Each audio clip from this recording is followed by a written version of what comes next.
Denver right now. They're second in the odds to win the championship. But I think Jokic is kind of chasing something here that we're going to be looking at, historically. So he can end up being, best player on a back-to-back champion, win a third MVP in 4 years.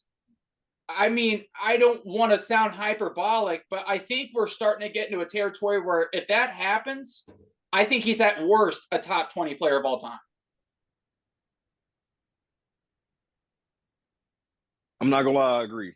I can't even be mad at that because, like, just based off of what he's doing for Denver, like Denver has never had a chance for something like this, and he's showing the people of Denver and the NBA as a whole that at least the head coach and him know what the hell they're doing. Yeah. So it's been nice. Like, well, he's only the crazy part is he has more triple doubles than he has dunks in his career. Oh, that's crazy.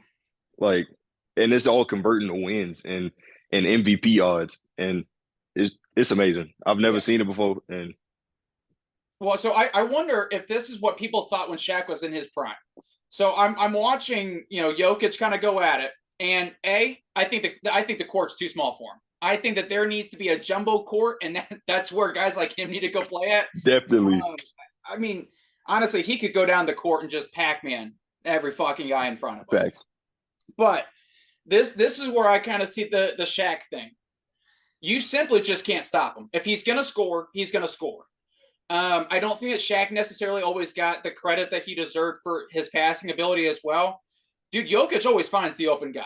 I feel like I rarely see a turnover to where there are games I honestly don't even remember a Jokic turnover. And that for me is crazy. And that's kind of where Shaq's comparison for me kind of comes in, where everybody knew Shaq was going to get his. Everybody knew Jokic was going to get his. And I mean, Shaq is almost unanimously considered a top 10 player of all time. At the rate that Jokic is going, dude, he's going to pass Shaq. Maybe in points, but like overall dominance, I don't think anybody could ever pass Shaq. Really? Because so think about it like this. Shaq is going against people who are also in like top 50 of best of all time. Like big men, best of all time. Jokic doesn't have anybody else in the league that he's going against like that, so it's really hard for me to compare that. But in overall dominance as like a player, like getting his bucket, like he's going to get his bucket, definitely just like Shaq on that one. Maybe even better because he even can shoot it from wherever he wants to. Yeah, that's the thing too. So here would be my pushback. I know that Embiid is rarely healthy. Talent-wise, I think he's got the talent of a top 50 player of all time. Just can't stay healthy. I always call him that Wooly Willy guy, the operation board character. But I think that for where Jokic is at against guys like Giannis had a case. I mean, I don't know if you remember this. A few years ago, people were talking about, is he going to catch up to LeBron? If Wemby ends up turning out to be how a lot of people seem to think that he's going to end up going, he's had a great rookie campaign. Pop isn't playing him because he's not going to waste any sort of goods on a bad team. LeBron is a top 50 player. I think there's some bigs. Kevin Durant, I know that he's not considered a big, but certain I don't think there's any Charles Barkley's out there that he's going up against. But Shaq also didn't have that much success without Kobe.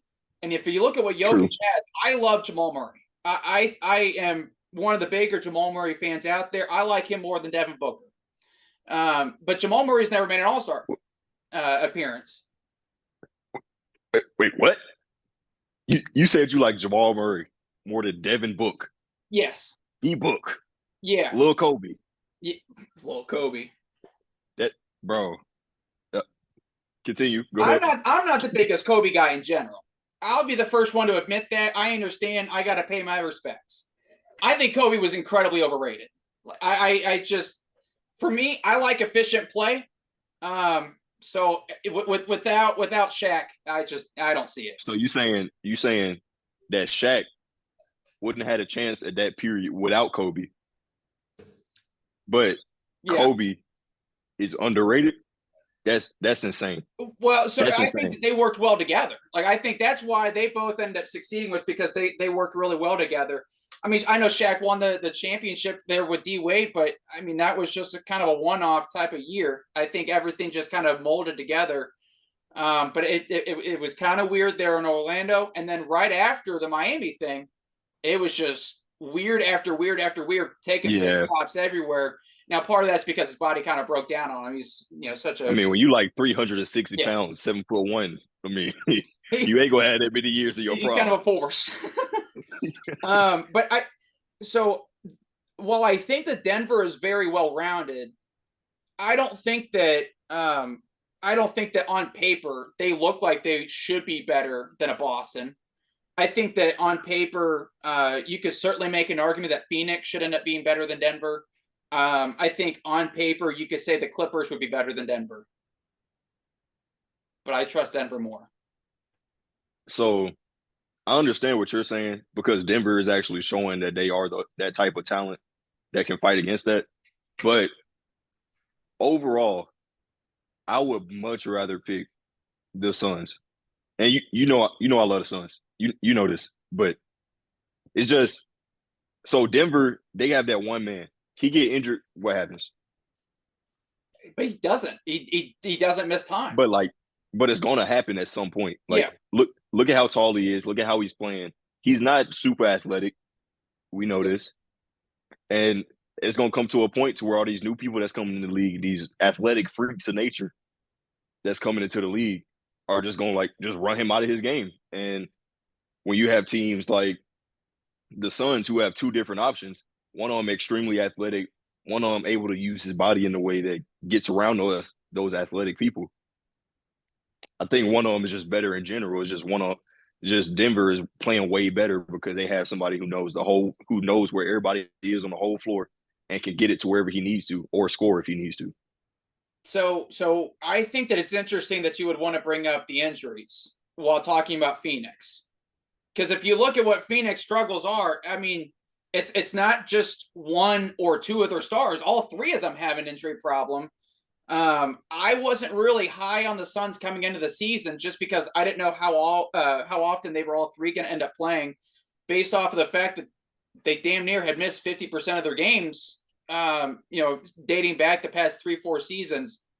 And I love Kevin Durant. All right, I don't just get bobbleheads of guys for no reason, But I don't think that Kevin has always surrounded himself around the best type of players besides Golden State, obviously, but the best types of players to actually win a championship.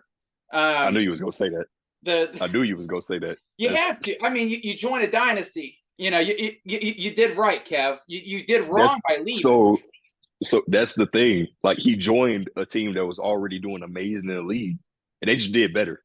Yeah, that was expected. Yeah, but he joined a team. But now he's joined a team that was one of the bottom teams in the league and has brought them into a playoff contention. Come on, bottom team in the league. What the hell are you smoking, bro? Dude, what are you talking every about? time they came into the playoffs, they were the last pick to make it through the playoffs. But okay, so nothing would be what Chris Paul did to OKC a few years ago, where it was a bunch of kids and he comes in and somehow worst team in the league, all of a sudden we're in playoff contention and win a round. But you're telling me a team like the Suns, a team that was always last pick for the playoffs every time they made it, always got bumped out in the first round, all that. Now, their picks, they're one of the top picks to go to the conference finals. They were just here a few years ago. They remember with Chris Paul and Milwaukee. I mean, it was they were just here, and who shrunk? The guy they kept, Devin Booker.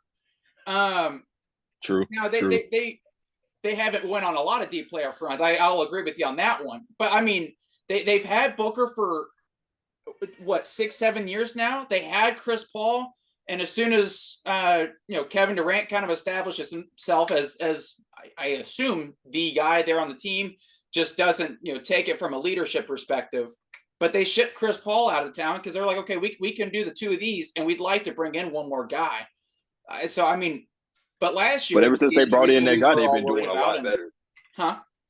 Ever since they brought in that guy, they've been doing a lot better. Well, Ever since when Bradley he's been Beal on the started court. playing, Bradley Beal, well, he's missed 2 games since he got back from his injury, if I'm correct. Yeah, since he came back from his injury this season. I mean, And where are they at now? well, they're in the playoff. They're in the playoff picture right now. Where's Golden State? Where's Golden State? Well, we're in the play-in, but we're not going to be there for long. All right, Dallas is there too. All right, so you keep that same energy here in a few minutes. Okay, we don't talk about Dallas no more. Okay. Okay. I'll just play.